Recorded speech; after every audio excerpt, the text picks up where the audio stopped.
매일. 왜냐하면 지금 방해 세력들이 계속해서 존재하는 거 아시잖아요. 알겠습니다. 자, 일단 차리고. 예. 지금까지 상황 짧게 정리하고 좀 깊이 있게 들어가 주시면 좋을 것 같습니다. 이재명 대통령은요, 누군가에게 집을 팔라고 강요는 물론 설득한 적도 없어요. 네. 집을 파는 것이 유리한 상황을 만들겠다는 거야. 뭐 누구 보고 파는 게 어떻겠습니까? 팔아. 이렇게 한 적이 없다고 단 한 번도. 그럼에도 불구하고 국민의힘과 언론에서는 이재명 대통령이 보유하고 있던 성남시 아파트를 팔라고 난리를 쳤습니다. 네. 참고로 이재명 대통령은 1주택자입니다. 1주택자. 그런데 직업적 특성상 본인의 집에서 살지 않죠. 그렇죠. 그래서 비거주 1주택자였어. 네. 그런데 하도 난리를 치니까 이거를 팔았습니다. 네. 호가가 32억인데 시세보다 한참 낮게 29억에 내놨거든. 네. 1시간 만에 팔렸어. 1시간 만에. 그냥 끝났어, 계약. 네. 그리고 그 집을 판 돈은 주식시장 ETF에 넣겠다. 오. 실제로 사고 그랬죠. 네. 와, 와. 이 실행력 그러니까 무엇? 인생을 그냥 대통령의 그냥 맞아. 뭐, 그냥 올인. 올인이야, 네. 올인. 근데 뭐 이렇게까지 할 필요는 없었음에도 불구하고 이렇게 했습니다. 네. 그런데 이것을 시세 차익을 챙겼다는 식으로 기사 제목을 뽑은 곳이 있었어요. 네. 소개 부탁드립니다. 자, 이재명 대통령 분당집 1시간도 안 돼 팔렸다. 3억 6천에 사서 시세 차익만 25억이다. 제목을 저렇게 뽑았어요. 요렇게 이제 뽑은 거야. 그러자 이 기사를 링크 걸어서 기사를, 네. 이재명 대통령이 글을 하나 올렸습니다. 소개 부탁드립니다. 이 기사는 왜 이리 악의적일까요? 시세 차익만 25억이라니. 내가 집을 산 게 1998년이고 새빵살이 전전하다 IMF 때 평생 처음이자 마지막으로 산 집입니다. 아이들 키워내며 젊은 시절을 보낸 집이라 돈보다도 몇 배나 애착 있는 집입니다. 돈 벌려고 산 집도 아니지만 내가 평생 죽어라 전문직으로 일하며 번 돈보다 더 많이 집값이 올라 한편 좋기는 하면서도 뭐 이런 황당한 경우가 있나. 이러면 누가 일하고 싶을까 하여 세상에 죄 짓는 느낌이었습니다. 진짜 솔직한 이야기다. 앞으로 퇴임하면 아이들 흔적과 젊은 시절의 추억을 더듬어가며 죽을 때까지 살고 싶었던 집입니다. 돈 때문에 산 것도 아닌 것처럼 돈 때문에 판 것도 아닙니다. 경제적으로 따지면 이익도 있을 것 같고 부동산 정책 총책임자로서 집 문제를 가지고 정치적 공격거리를 만들어주는 것보다 만인의 모범이 되어야 할 공직자로서의 책임을 다하자 싶어 판 것뿐입니다. 내가 이 집을 그대로 보유했더라면 그건 집값이 오를 것 같거나 누구 말처럼 재개발 이익이 있을 것 같아서가 아니라 내 인생과 아이들의 추억이 묻어있는 애착 인형 같은 것이어서입니다. 개 눈에는 뭐만 보인다는 말이 있습니다. 시세 차익만 25억이라니 그 외에 또 다른 불법 행위 같은 게 있기라도 한다는 것인가요? 내가 부동산 투기라도 했다는 이미지를 씌우고 싶은 것이겠죠. 언론의 자유인이 용인해야 한다고 주장하면 인정은 하겠으나 나를 부동산 투기꾼 취급한 것은 분명 과하다고 생각됩니다. 진짜 솔직한 맞아요. 이야기를 맞아요. 구구절절 올릴 수밖에 없는 이 현실. 네. 나는 하지만 마음이 좀 짠해요. 네, 묵묵히 밀고 갑니다. 네. 그랬더니 또 기사를 제목을 바꿨더라고. 뭐라고요? 바꿨어요? 이렇게 바꿨어. 분당 아파트 내놨다. 부동산 정상화 의지. 이렇게 바꿨어. 이렇게 이제 바로 바꿨습니다. 네. 자, 요렇게 되다 보니까 집 6채를 보여주긴 장동혁이. 저는 근데 솔직히 일단은 제 생각은 장동혁이가 6채를 팔든 안 팔든 12채를 더 챙기는 나는 솔직히 관심 없거든. 네. 그런데 장동혁은 대통령이 팔면 본인도 팔겠다고 약속을 했으니까. 한 말이 있으니까. 한 말이 있으니까 잠깐 한번 좀 챙겨보고 가겠습니다. 본인이 일단 했던 약속부터 영상으로 보겠습니다. 우리 장 대표님. 혼자 오시네. 여유 있는. 부동산을 가셔야 되는 거 아닌가? 오후에. 오후에. 빨리 집 하십시다 우리 장 대표님. 장 대표님. 집 6채 빨리 파셔야 된다니까요. 팔아야 돼요. 예. 아 이거 다 주택자 이거 난리 났어요 이거. 끝나고 우리 같이 고기국수. 대통령 발음은 바를게요. 대통령 발음은 바를게요. 아. 야, 지금 얘기했네. 그리고 약속을 했단 말이야. 네. 대통령 팔면 팔게요. 대통령 팔았잖아. 팔았죠. 그럼 이제 장동혁 입장 내야 될 거 아니야. 네. 페북에 입장을 냈더만요. 자, 장동혁은 페북에다 글을 올려서 대통령은 29억의 분당 아파트 매물로 내놓으셨는데 2억 원도 채 안 되는 제 여의도 오피스텔은 팔려고 내놔도 보러 오시는 분도 안 계시네요. 누구처럼 똘똘한 한 채가 아니어서 그런 모양입니다. 싸게 내놓으면 팔려. 그렇죠. 네. 대통령과 약속했으니 제 오피스텔을 빨리 팔아야 하는데 제가 산 가격으로 제 오피스텔 매수하실 분 찾습니다. 가격 절충 가능하고요. 가족과 함께 살고 있는 구로구 아파트, 지역구 보령시의 아파트는 처분할 수 없고 어머니가 살고 계신 시골집, 장모님이 살고 계신 아파트는 당장 두 분을 길거리에 나앉으시라고 할 수도 없어서 고민입니다. 라고 글을 올렸습니다.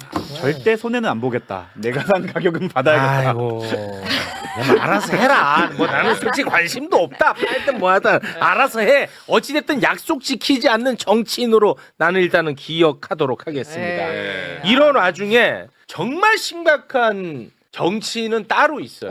누군데? 바로 안철수거든. 오랜만인데요, 안철수? 우리 시대에 정말 도움이 안 되는 정치인이라고 개인적으로 생각합니다. 네. 여기서 또 바로 장난질 들어가거든요. 자, SNS 글을 올렸습니다. 제목은 이재명 대통령이 29억 아파트, 현금 27억 원 가진 슈퍼리치만 살 수 있는 집 아닙니까? 라고 제목을 달았고요. 이재명 대통령이 분당 아파트를 29억에 매물로 내놨습니다. 부동산 정상화의 의지를 몸소 보여주겠다고 하나 이는 하나만 알고 둘은 모르는 단견입니다. 이재명 대통령의 29억 아파트는 누구나 아무나 살 수 없습니다. 지난해 10월 15일 대출 규제로 25억 초과 주택은 대출이 최대 2억 원에 그치기 때문에 최소 27억 원의 현금을 갖고 있어야 합니다. 매수자는 극소수의 슈퍼리치에 국한되지 않겠습니까? 거듭 말씀드리지만 진정 부동산 시장을 정상화하고 싶다면 평범한 실수요자들이 집을 마련할 수 있도록 대출 기회 확대도 함께 논의하시길 바랍니다. 이 진짜 얼마나 나쁜 정치인이야. 얼핏 보면은 맞는 말 같기도 수긍이 뭐 하고. 되는 것 같이 네. 보이는데 네. 그럼 얘 말대로라면 평범한 서민들이 네. 27억 빚내라는 거야. 제가 그래서 계산을 해봤거든요. 그럼 아. 월 이자만 이자. 원리금 안 갚고 월 이자만 1,125만 원을 내야 되더라고요. 와. 평범한 서민들 와. 한 달에 이자만 1,000만 원씩 내게끔 만들자는 거야. 이 얼마나 나쁜 정치인이야. 왜 가만히 있어 분노 안 하고. 그러네. 아니 근데 저분은 바보인 척 하는 겁니까? 원래 그런 겁니까? 진짜 궁금해요. 아 진짜 너무 나쁜 정치인이야 이 사람은. 예, 뭐 안철수 의원은 제가 뭐 말할 게 별로 없고요. 네, 이건 재선에서 가치가 없었어. 네. 오세훈하고도 제가 하기에 좀 벅찹니다. 예, 맞습니다. 일단 이재명 대통령이 보유하고 있고 그동안 실거주한 아파트를 파는 걸 보면서 저는 두 가지 생각이 들었는데요. 아, 한국의 부동산 공화국 진짜 끝낼 수 있겠다. 그리고 두 번째는 그동안 다른 사람들은 뭐 했나 그런 생각이 들었어요. 그러니까 뭐냐면 수많은 정치인들, 수많은 예를 들어서 뭐 정치를 하거나 정책을 만든 사람들이 한국의 부동산 뭐 안정화시켜야 된다, 공화국 끝내야 된다 그렇게 외쳐댔죠. 그런데 가장 큰 문제는 본인이 아무것도 하지 않았던 게 가장 큰 문제였어요. 그랬더니 누가 따릅니까? 근데 이재명 대통령은 스스로 그거를 결단한 거죠. 그리고 몸소 보여주고 있는 거고. 그래서 이 지점에 대해서 그러니까 그 사항만 좀 살펴볼 필요가 있는데 네. 일단 이재명 대통령은 분당의 아파트를 1998년도 외환위기 때 샀단 말이에요. 네, 그렇더라고요. 그때 당시에 3억 6천만 원에 매입했는데요. 네. 뭐 아시겠지만 IMF 때입니다. 그때 3억 6천의 가치는 어느 정도였냐면 강남의 음마 아파트를 두 채 살 수 있는 가격이었어요. 그래요? 그러니까 우리가 네. 지금만 보면 아, 뭐 그래. 20억을 이익 받나 그런 게 아니라 엄청나게 큰 돈을요. 아. 그냥 내가 살고 싶은 아파트를 산 거예요. 투자나 투기 목적으로 샀으면 강남이 두 채 샀겠지. 그동안 그렇게 하는 사람들처럼. 그런데 그냥 나 저 집 너무 살고 싶다 지나치면서 본 그 집을 샀단 말이에요. 그 산 집을 그 이후로 무려 28년간 28년간 거주해요. 네.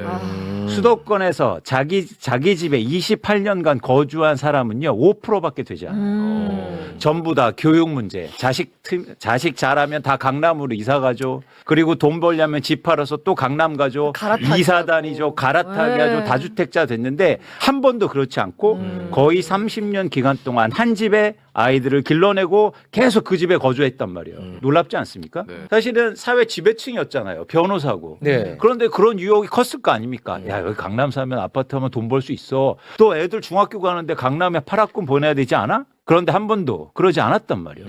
그 집을 그냥 오랫동안 살고 그냥 돈 벌려고 산 것도 아니에요. 돈 벌려면 강남에 샀겠지. 그런데 그런 사람이 그렇게 애착 있는 아파트를 파는데 저렇게 돈 벌었냐 그러면서 안철수 따위가 저런 얘기를 한다?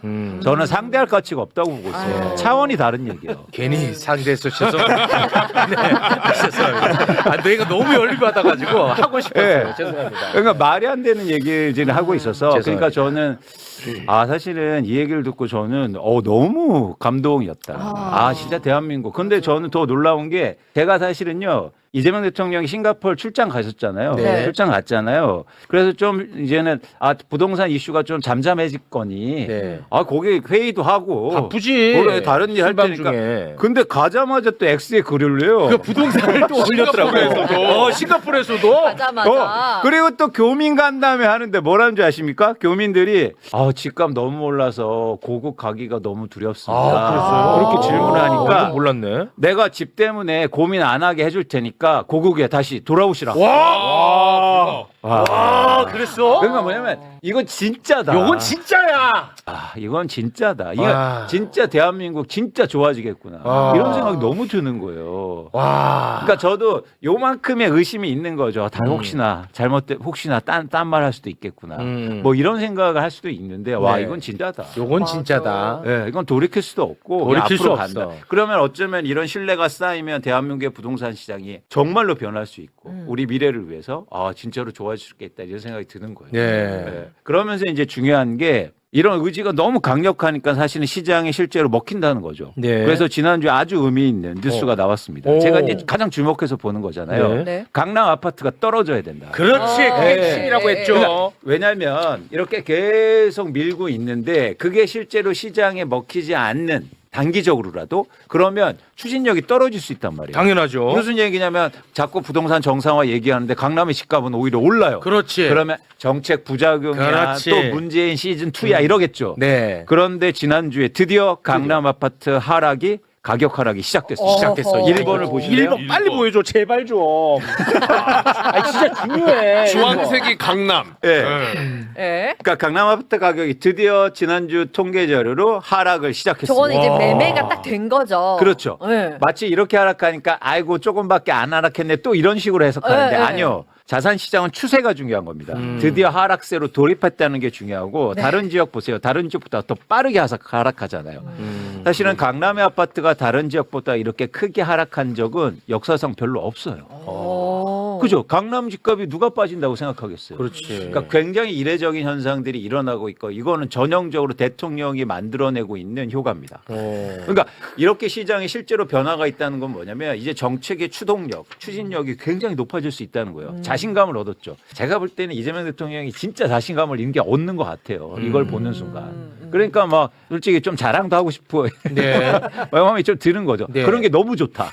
사실 여기서 강남 집값이 올라보면 그럼 우리만 해도 욕 먹는다니까. 맞습니다. 니들이 뭐 된다고 하더니 뭐 입만 떠들었지. 저거 이빨 다 뽑아야 된다고 난리칠 거야. 그렇죠. 아니, 그거 맞잖아요. 맞습니다. 네. 그래서 저는 가장 중요하게 계속 강조했던 게 시장에 실제적으로 변화가 일어나야 된다. 그게 힘이야. 이걸 강조했잖아요. 네. 근데 일어나고 시작된 거예요. 야. 의미가 있고 제가 네. 예측하건대 이런 하락폭이 이제 점점 더 커질 겁니다. 그 근거가 있어요. 다음 장을 보시면 네. 제가 계속 말씀드리지만 강남의 아파트의 매도 물량이 굉장히 빠른 속도로 증가하고 있단 말이에요. 매도 물량 예. 증가하고 있습니다. 그러니까 집을 갖고 있는 사람들이 최근 들어서 내놓는 이재명 거야. 대통령의 부동산 발언을 시작한 이후로 거의 3,500건을 증가시키고 있어요. 빨리 팔아야겠다고 생각하는 거예요. 그렇지. 야, 강남에만 이런 거예요? 그렇습니다. 와. 강남 부만. 그러면 살려는 사람들은 정체돼 있거나 줄고 있는 상황 속에서 팔려는 사람들이 많이 증가하니까 아파트 가격은 떨어질 수 그렇죠. 없죠. 안 팔리니까. 그렇습니다. 가격 그럼 더 떨어뜨려야지. 싸게 내놓겠지. 그렇죠. 자꾸 안 팔린다는 얘기하지 마. 이재명 대통령이 1시간 만에 팔렸잖아. 왜냐? 맞아요. 시세보다 싸니까. 대폭락하게 쳐서 내놨으니까. 그게 시장이에요. 그게 시장이야. 가격만 싸게 하면 왜 안 팔립니까? 왜 안 팔려? 싸게 팔기 싫으니까 안 팔리는 그래. 거예요. 자기가 그러니까 산 그런 가격으로. 상황이 시작되고 있다. 네. 그런데 여기서 어떤 얘기를 하냐면 또 강남 아파트 막 떨어지면 막 그 사람들 좀 불쌍한 거 하냐? 막 이런 얘기가 들려요. 왜 강남만 얘기하냐? 아니 저보고 실제로 왜 강남에 원한 생겼냐? 뭐 강남에 근데 뭐 그런 얘기 한단 말이죠. 네.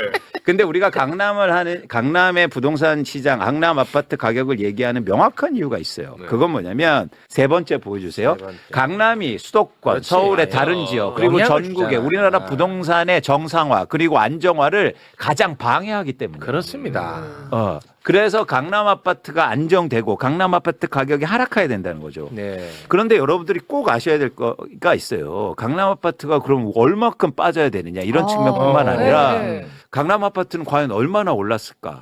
그런 차원에서 4번을 한번 볼게요. 4번. 이건 강남 도곡동의 렉슬이라는 아파트 단지 26평 아파트의 매매 가격입니다. 얼마예요? 얼마예요 이게? 이게 현재 31억 원입니다. 평당 1억 원이 넘네요. 기울기가 와. 이렇게 그쵸. 커? 여기서 주목할 게 있어요. 뭐냐면 최근 8년 동안 집값이 20억 원이 올랐다고요. 8년 동안 20억이 올랐어? 8년 동안 20억이요. 아. 우리가 모르시겠지만 여러분 강남 집값은요 충격적인 상황 이렇게 폭등했다고요. 제가 이걸 통해서 말씀드리고 싶은 건 뭐냐면 강남 아파트 떨어져도 됩니다. 와. 많이 올랐잖아요. 맞아. 많이 올랐잖아요. 이거 떨어져도 된단 말이에요. 근데 지금 뭐 3, 4억 2, 3억 떨어졌다고 아이고 큰 폭에 떨어졌네? 아니요. 8년 동안 20억 올랐다고요. 20억이 올랐어. 와.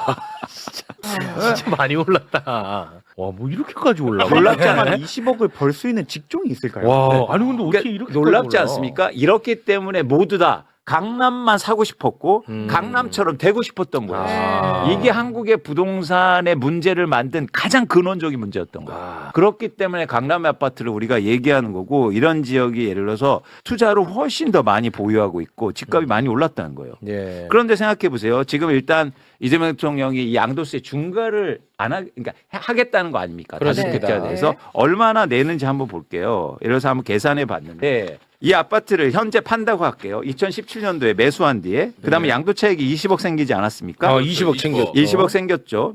여기에 보시면 이거 이제 제가 계산해 본 건데 금액을 우리가 같이 보시자고요. 네. 과연 세금이 얼마나 되는지. 궁금하다. 일단 1가구 1주택자가 8년 동안 실제로 거주하고 보유했어요. 그러면 양도세를 지금 판다고 했을 때 1억 6천만 원밖에 내지 않습니다. 그래? 20억 벌었는데 네. 한 18억 자, 넘네. 자, 무슨 얘기를 드리자고 싶으냐면 살 거 다 살고. 그렇죠. 그런데 이 기간 동안 예를 들어서 연봉을 20억 벌었잖아요.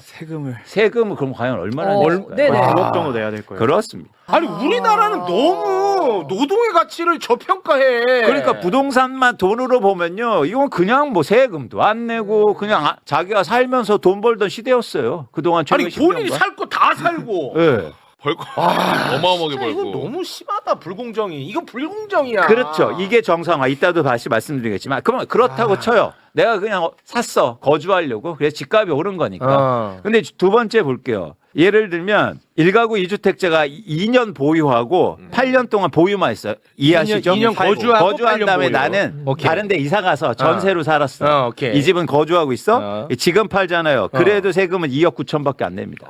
노동보다 훨씬 낫네요. 훨씬 크죠. 와. 그렇기 때문에 우리나라는 뭐냐면 1가구 1주택자인데 거주하지 않는 집이 많은 이유예요. 아 그렇겠네. 이해하셨죠? 예. 네. 그러니까 비거주자 얘기를 하는 거예요. 그러니까 요거 2년 거주하고 8년 보유한 케이스는 사실상 뭐 각자 입장은 다 다르긴 하겠습니다만 이거는 뭐 투자 목적이라고 봐야지. 그렇죠. 그렇잖아. 그렇죠. 맞습니다. 맞습니다. 솔직하게 얘기하고 가. 그리고 세 번째, 여기서부터 이제 지금에 해당되는 건데 1가구 2주택자예요. 네. 2년 거주하고 8년을 보유했을 경우에 2026년 5월에 매도하면 그래도 세금을 7억 6천만 원 정도 내요. 그래도 많이 버네. 그래도 많이 벌죠. 네. 그런데 여기서 중요합니다. 5월 이후에 양도세가 중과되잖아요. 그러면 13억 6천만 원을 내야 돼요. 오. 자, 커지죠. 네. 그래서 얼마큼 더 내야 됩니까? 쉽게 말해서 6억을 더 내야 돼요. 한 요- 2배 더 내야 되네. 네.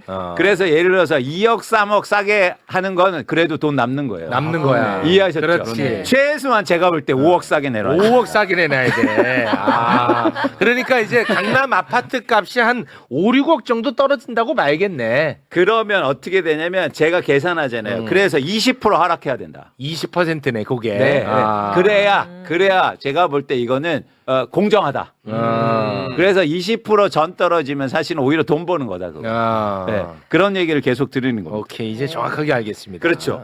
그래서 이걸 통해서 말씀드리고 싶은 게 이제 그거예요. 뭐 강남의 아파트에 떨어지니까 아유 그 사람들 아니요. 그 사람들 걱정할 필요가 없으세요. 그 정도 그만해. 걱정. 네. 이미 그 많이 사람 걱정을 올랐으니까. 예. 엄청나게 올랐다. 네. 엄청나게. 재벌 걱정, 연예인 걱정하는 거네. 네, 그러니까. 그리고 투자에 실패한 거지. 그분들이 뭐 다른 걸 했다가 뭐 좋은 일을 했다 그런 게 아니잖아요. 사실 네. 국가 재정에 도움이 하나도 안 되는 그냥 부동산 갖고 있었던 것 뿐인 거니까. 그렇습니다. 네. 그래서 우리가 이제 오늘 말씀드리고 싶은 게 있어요. 이제 대통령도 그리고 많은 사람들이 이제 한국의 부동산 정상화 그리고 안정화를 얘기하는데 이건 뭘까? 아까 누구 안철수 같은 사람이 나오니까 그래요.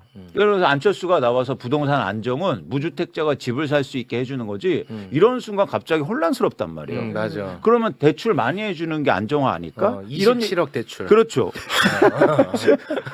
그래서 우리가 이게 일종의 공론화가 일단 돼야 돼요. 한국의 부동산 안정화라는 건 뭘까? 그리고 정상화라는 뭘까? 그런 차원에서 제가 제 나름대로의 제시를 좀 해보는 겁니다. 네. 여섯 번째를 보여드릴게요. 첫 번째는 제가 계속 말씀드린 것처럼 일단 무주택자가 주택을 매입할 가능한 수준의 주택 가격이 돼야 된다. 그게 핵심이지. 예. 오. 근데 서울의 아파트 주택은 지금 중간소득의 가구가 대출을 일으켜서 살 수 있는 아파트의 양이 100채 중에서 3채밖에 안 된단 말이에요. 와. 이거 강조했잖아요. 강조했었어. 근데 이게 10채 정도는 증가해야 된다.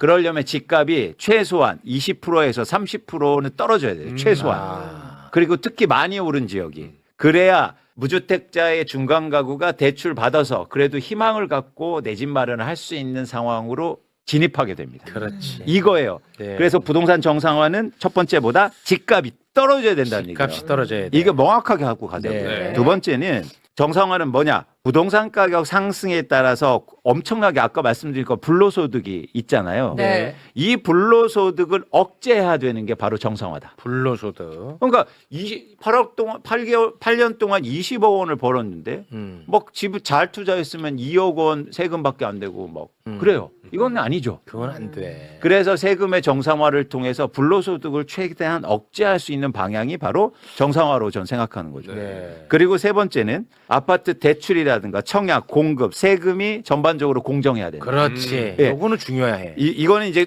제가 누누이 말씀드릴 건데 뭐냐면 예를 들어서 청약 같은 경우에 강남에 새 아파트가 이제는 시장에 나와서 청약을 받습니다. 네. 그런데도요 20억짜리 아파트예요. 그럼 이거 무주택자나 일반 사람들이 살 수 있습니까? 조건이 불가하죠. 그렇죠. 그렇기 때문에 대부분 요즘 어떻게 하냐면 부모가 다 증여해줘서 또 부잣집 아들만 새 아파트를 또 청약받아요.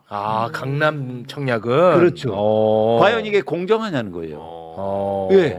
예. 그래서 이런 부분에서 우리가 지속적으로 고민하는 게 바로 정상화에 하는 흐름이다라는 거죠. 그래서 이 세 가지 기준을 갖고 우리가 부동산 정상화에 대한 논의를 계속 해볼 필요가 있다는 거죠. 그런 차원에서 다음 장을 보시면 이제 첫 번째 그러면 아파트 가격이 떨어져야 되잖아요. 네. 그죠? 7번 보여주세요. 아파트 가격이 떨어져야 되냐면 가장 빠른 방법은 뭐냐면 아까 말씀드린 것처럼 아파트 매도 물량이 많이 증가해야 됩니다. 네. 그렇잖아요. 그래야 네. 집값이 떨어지잖아요. 지금 그렇죠. 보시고 계시잖아요. 네. 네. 그러기 위해서 이제 다주택자 매도 물량이 증가하잖아요. 네. 근데 5월 9일 이후로는 다주택자가 또 안 팔 수도 있어요. 네, 네. 그렇습니다. 팔 이유가 없단 말이에요. 네. 그렇기 때문에 이재명 대통령이 어떤 얘기를 하냐면 보유하는 것도 부담스러워 할 수도 하겠다. 이따도 다시 말씀드리겠지만 네. 또 하나 아파트를 팔 수 있는 계층은 그러니까 사람들은 세 종류예요. 첫 번째 내 집에 살고 있는 사람 이건 팔게 하면 안 되죠. 억지로. 네. 두 번째는 뭐냐면 다주택자들 이거 지금 매물이 나오는 거잖아요. 네. 세 번째가 있거든요. 1가구 1주택자인데 거주하고 있지 않는 사람들. 이 매물이 증가해야 상대적으로 집값 안정이 빠를 수 있다고요. 네. 그래서 1가구 비거주자들, 1가구 1주택자인데 거주하지 않는 사람들에 대해서도 이제 앞으로 세금이라든가 방향성이 잡혀야 돼요. 그래야 집값이 떨어질 수 있단 말이에요. 네. 그래서 우리가 이제는 한국의 부동산의 방향성을 실거주자 중심으로 가자. 실거주로 가야지. 이걸 계속 강조하는 겁니다. 실거주. 그렇죠. 그래서 그런 차원에 가면 주택 가격이 안정화되면서 정상화되는 굉장히 빠른 거다. 자, 요런 얘기를 하면 또 이런 사례를 또 들고 와갖고 눈물 흘립니다. 언론은 뭐냐. 뭐 예를 들어서 여기저기 돌아다녀야 되는 직업군. 직업군이 네. 뭐 예를 들어서 뭐 군인이라든지 아니면 뭐 근무지가 공무원이라든지 네. 이거 어떻게 할 거냐고 막 눈물 짓고 난리칩니다. 네, 그럴 때. 노후지. 다 봐줘요. 다 내지 않게 하면 돼요. 그게 뭐가 문제입니까? 다 검증이 되잖아요. 아, 그거는 가능해. 네. 아, 그러니까 그런 사람들 예외. 당연히 예외죠. 해주면 당연 된다. 어쩔 수 없이 돌아다니고 막 힘들게 오히려 일하는데 당연히 배려해 줘야 됩니다. 아, 그건 돼. 우리나라가요 데이터가 엄청 많기 때문에 그런 거 다 구별해낼 수 있어요. 아, 오케이. 예? 네. 그런데 막 그렇게 허위로 막 그 지역에서 일한다고 하고 맨날 밤에 와서 여기서 빵 사 먹어. 그런 거 다 걸러낼 수 있거든. 아. 그래서 대통령께서 부동산원을 만들어서 네. 금감원처럼 너네 장난치면 폐가망신하겠다. 해가 망신 가야 돼. 이런 거를 그 만드는 집은 거죠. 바로 그냥 옆집 소유로 귀속시켜. 거짓말하는 건 이건 아주 악의적이야. 안 되죠. 그러면 막 더 세금을 많이 물게 하거나 이거 충분히 가능하다. 그렇지, 이런 그렇지. 거죠. 그래서 앞으로 계속 우리가 주택 가격을 안정화를 하려면 다주택자뿐만 아니라 1가구 비거주자, 1가구 2주택의 비거주자에 대해서도 우리가 관심을 가져야 된다. 오케이. 자, 두 번째는 뭐냐면 아까 말씀드린 그 정상화의 핵심이 뭡니까? 부동산 가격 상승에 따른 과도한 불로소득을 억제해야 된다고 말씀하셨잖아요. 그래서 일단 계속 강조하지만 제가 보유세가 정상화돼야 됩니다. 보유세를 올리자는 말씀을 드리는 게 아니에요. 아, 예. 무슨 얘기냐면 예를 들어서 아까 8번을 한번 보여주세요. 8번을 한번 볼게요. 네. 불로소득 억제 이거 말하는 건가요? 예. 지금 예를 들어서 우리가 불로소득 억제죠. 예를 들어서 아까 그 도공렉스를 갖고 있은 경우에 보유세를 얼마나 냈냐면 8년 동안요. 8년 재산세하고 종부세 포함해서 3,300만 원밖에 내지 않았어요. 8년 동안 8년 토탈이에요, 이거는? 네. 아, 8년 토탈 3,300만 원이야? 네. 가스비도 저거보다 많이 아니, 이거는 너무 적은 거 아닌가? 8년 동안요. 집값은 20억 원이 올랐는데 종부세는요 3,300만 원 냈다고요. 그 왜 이렇게 낮은 거예요, 얘는? 우리나라 보유세가 낮기 때문입니다. 보유세. 낮기 때문에 너무 낮네. 다 빼주고 뭐 평수 작다고 해서 또 빼주고 이러니까 보유세가 현저히 낮은 거예요. 현저히 낮네, 진짜. 그러니까 보유세를 올리자는 말씀을 드린 게 아니에요. 아니에요. 정상화다. 이게 너무 심한 거 아닙니까? 아까 아. 말씀드린 것처럼 어쩌면 가스나 전기료보다 적게 낼 수도 있어요. 이건 너무 심하다. 너무 심하다. 이런 정상화 하나. 두 번째 방향성은 뭡니까? 제가 계속 주장하는 거잖아요. 고가주택의 아파트에 대해서는 분명히 보유세를 인상시켜야 된다. 50억 이상 이거는 고가주택. 부담스럽게. 아. 예를 들어서. 그래서 예를 들어서 40억, 50억 원에서 1년 동안 1%의 보유세를 내게 하면 1년 동안 4천만 원 되는 거잖아요. 그렇죠. 그러면 이제 부담스러운 수준이니까 과도하게 불로소득을 추구하진 않을 겁니다. 그렇지. 50억 이상 주택을 뭐 세 채 갖고 있다. 아우, 야, 이거는 좀 부담스럽다. 그럼요. 야, 그럼 두 채는 내놓자. 이렇게 이제 된다는 그렇지. 겁니다. 50억 이상. 네. 그렇죠. 네. 이 방향성으로 우리가 이제 세 번째 아까 예를 들어서 청약이라든가 이런 거는 제가 시간이 적으니까 계속 말씀드릴게요. 일단 두 가지 말씀드렸어요. 첫 번째는 부동산 가격을 안정시키기 위해서 매도 물량을 증가시켜야 된다. 두 번째는 뭐냐면 보유세라든지 세금을 정상시켜서 한국의 부동산 관련된 불로소득을 최대한 억제해야 된다. 그런데 이런 종합해서 한국의 부동산의 시장의 안정화, 정상화의 방향성이죠. 그런데 이번에 이재명 대통령이 X에다 올린 글이 정확하게 이 방향성을 지칭하고 있단 말이에요. 그래서 이걸 한번 보자고요. 네네. 굉장히 중요합니다. 10번을 한번 볼게요. 10번. 여기서 어디 빨간 글씨를 볼까요? 처음부터 한번 볼게요. 이재명 정부는 강력한 금융, 세제, 규제를 통하여 2026년 5월 9일이 지난 후에도 다주택자들이 양도세 중과를 감수하고 매각하는 것이 이익인 상황을 만들 겁니다. 또 그렇게 할 수밖에 없습니다. 자, 여기서 끊을게요. 일단 중요합니다. 여기서 정책의 신뢰를 가져가겠다. 어. 예. 그동안 가장 큰 문제가 뭐냐면 어떤 정책이 만들어져서 그 정책에 따랐는데 나중에는 오히려 그 따른 사람이 손해됐어요. 그거 악취악이야. 예를 들어서 두 가지죠. 그 정책이 도입돼서 막 부동산 시장 안정화될 때 같아서 집 팔았어. 그랬더니 더 올라. 짜증나요, 안 나요? 짜증나지. 엄청 화나지 않나요? 살아있는 사례가 저희가 접니다. 2019년에 정부를 믿고 집을 팔고 전세로 들어갔습니다. 어허. 그러고서 그 전세가의 2배로 매매로 뛰더라고요. 그 이후로 부동산 그 정책을 믿지 못하고 있었어요. 맞아요. 그리고 또 한 가지 두 번째죠. 이번에 싱가포르에서도 교민이 바로 질문한 거예요. 뭐냐면 정부를 믿고 그동안 계속 무주택자로 남아 있었어요. 집값은 계속 올라. 누가 정부를 믿습니까? 그렇지. 그래서 계속 시장에서 하는 얘기들 그런 투기꾼들이 가장 한 말이 뭐였냐면 정부 정책 반대로 해. 반대로 정말 그 정부가 규제하면 그 지역 가서 살아. 아. 너무 진짜 뼈 아픈 사실이다. 누가 믿었냐고요. 뼈 아픈 사실이야. 그래서 이 문구는 뭐냐면 이재명 대통령이 정확하게 얘기하는 거예요. 이제 정책이 신뢰가 중요하다.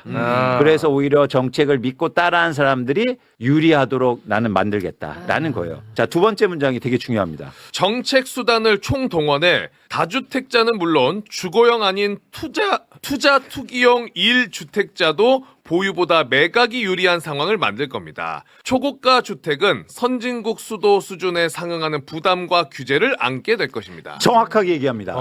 아까 정상화의 방향성 첫 번째, 부동산 가격을 떨어뜨리기 위해서 매물이 증가해야 되죠. 그렇습니다. 그래서 뭐라고 얘기합니까? 매각이 유리한 상황으로 만들 것이다. 그렇죠. 두 번째, 부동산의 불로소득이 불공정하다. 그렇기 때문에 초고가 주택에 대해서 선진국 수준에 상응하는 부담과 규제를 적용할 거다. 아, 무섭긴 하다 이거. 집 다주택자는 무섭겠다. 이재명은 합니다. 네. 무서울 것도 없어. 무슨 뭐 손해 보냐?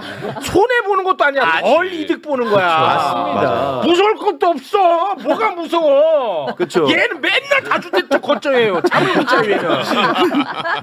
아이고야, 네. 그래서 저는요 그래야 된다고 생각해요. 정책이나 정치는 효율적이어야 되고 그리고 공정해야 된다. 그런 차원에서 지금 이재명 대통령의 부동산 정책은 이 두 가지를 같이 지향하고 같이 있습니다. 갑니다. 시장에 맞도록 효율적이에요. 네. 그리고 또 공정해요. 이건 됐다. 요건 된 거야. 된다. 요건 됐어. 자, 이러면 이런 방향성을 우리가 계속 앞으로 추진해 나가면 됩니다. 네. 그런데 이런 과정에서 제가 누누이 말씀드리지만 가장 중요한 건 이제는 입법이요. 입법으로 갑니다. 입법이 없으면 이게 도루묵이에요. 네. 네. 근데 입법은 대통령이 할 수 있는 일이 아니잖아요. 그렇습니다. 이제 국회가 해줘야 됩니다. 아, 입법으로 가야 돼. 네. 그래서 우리가 이걸 계속 입법 과정으로 논의하고 이런 두 가지 방향성 잊지 마세요. 시장의 가격을 떨어뜨리기 위해서 예를 들어서 매도 물량이 증가하는 방향성. 두 번째는 불로소득을 최대한 억제하기 위해서 그런 보유세라든가 초고가 주택에 대해서 세금 부담을 가중하는 것. 네. 이 방향성으로 가야 된다는 겁니다. 네. 아, 이거 깔끔하게 정리가 됐습니다. 네. 아, 그래도 어찌됐든 시장이 반응하고 있어서 그게 얼마나 다행인지 몰라요. 그렇습니다. 진짜. 저 진짜 이게 불안했거든요. 어. 혹시나 가격 오르면 그럼 이건 이광수는 진짜 도루묵. 이제는 진짜. 이광수는 끝나. 우리도 못 불러. 이광수가 끝나는 게 대한민국 끝나요. 아, 왜냐면 그것도 맞고. 진짜 끝나요. 어. 네, 끝나요. 이광수와 대한민국 운명 공동체. 운명 공동체야. 진짜. 아, 연동돼 있습니다. 대한민국 운명하고. 저 막 이제는 막 죽이려고 하겠지. 그렇지. 네, 너 때문에 또 집 못 샀느니. 못 샀다. 너 네 말 믿고 또 기다렸다가 또 집값 올랐다. 그때라도 살 걸. 예를 들어서 그렇지. 집주인이 1억 싸게 팔 때 살 걸. 네. 5월 8일 날 살 걸. 막 이런 얘기 엄청 넘쳐나겠죠. 엄청 넘쳐납니다. 근데 이게 시작입니다, 시작. 이제 시작에 이제 불과합니다. 시작이에요. 계속 예. 지켜봐야 되고 사실 여러분들 너무 이 상황을 이건 분명히 말씀드리지만 한국의 부동산 시장이 정상화로 가는 거다. 네. 저는 우리가 언제까지 이래야 됩니까? 그만하자, 여러분 진짜 이 이제 나라. 그만. 네. 네. 우리 아이들한테도요. 맞아. 이건 아니야. 무슨 관광버스 빌려서요 임장 다니게 할 수 없어요. 아, 이거 그만하자. 그게 진짜. 이게 무슨 맞아. 나라입니까? 네. 어? 맞습니다. 맨날 지금요 어디 가면 이 불과 올해 지난해 말부터 올해 초까지만 해도요 20, 30대가요 관광버스 빌려다가 막 또 수도권 집 보러 다니고 이랬어요. 그만합시다, 진짜. 이게 나라입니까? 아, 무슨 나라가 애들한테 부동산 투기를 알려주는 나라예요. 그렇습니다. 꿈이 뭐냐 하면 다 건물주라고. 건물주. 예. 그게 무슨 나라입니까? 그렇죠. 이거는 안 돼. 그렇습니다. 그리고 40, 50대는 그동안 정부를 믿고 무주택을 유지했는데 네. 지금 누군가는 막 정부 비웃으면서 집산 애들은 옆에서 낄낄대고 웃고. 낄낄대더라고. 계속. 그 다음에 뭐라고 했습니까? 너는 벼락거지야. 뭐 이러면서 놀림도 하고. 이게 나랍니까? 열심히 일한 사람이 존중받지 못하고. 예를 들어서 8년 동안 그냥 강남 아파트 그냥 산 사람은 20억 돈 벌고. 그리고 세금 2억 원도 안 내고. 이건 나라가 아니죠. 아, 왜 노동소득에 가장 세금을 많이 물리냐 이거야. 그렇죠. 이건 진짜 이상한 거 아니에요? 늘 보면 민주당 정부가 민주당 지지자들을 제일 많이 공격해. 아. 유리지갑 월급쟁이들 늘 괴롭혀요. 아, 이게 말이 안 돼. 노동소득에 어떻게 세금을 제일 많이 부과해. 그냥 내가 살 거 다 살고 그냥 투자할 거 다 투자하고 거기서는 불로소득에는 세금을 부과하지 않아. 그렇죠. 이 말이 돼? 그렇습니다. 그러니까 뭘 했어 그동안 이광수. 아니 똑똑한 사람들이 이런 거에 대해서 목소리를 냈어야지. 반성합니다. 아이고. 네, 그러니까 저희가 정말 이번에 끝내야 된다. 끝내. 진짜. 이번에 못 끝내면요. 제가 볼 때 이건 진짜 못 끝내는 거예요. 이제 그건 확실해. 네, 이번에 못 끝내면 못 끝내는 거야. 이런데도 안 못 돼. 끝낸다. 어. 이런데도 그러면 못 안 끝내. 되는 진짜 그러면 안 되는 거예요. 근데 예. 저는 엄청나게 큰 희망을 보인다. 희망을 볼 수 있다. 왜냐면 네. 이재명 대통령이 집을 매매를 하는 걸 그렇죠. 보면서 약간 감동 받았단 말이에요. 근데 그게 저도. 뉴스가 좀 많이 돼가지고 네. 나는 솔직히 뭐 이렇게까지 하나 싶었거든요. 근데 그게 뉴스가 워낙 많이 돼서 그게 엄청나게 메시지가 큰 것 같아. 그렇죠. 정부 정책 홍보 효과가 엄청난 거죠. 진짜 크더라고. 거기에 장동혁이 한 스푼 더 얹혀주고. 맞아요.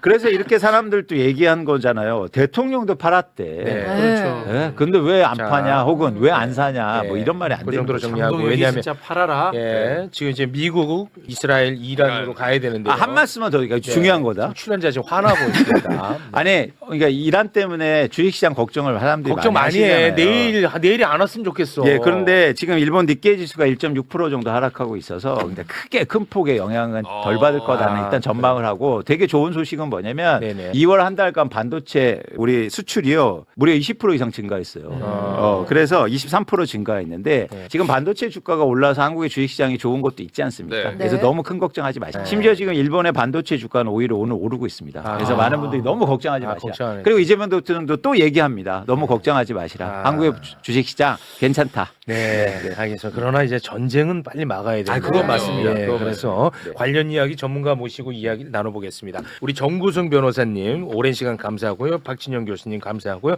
이광수 소장님 세 분과 여기서 인사 나누.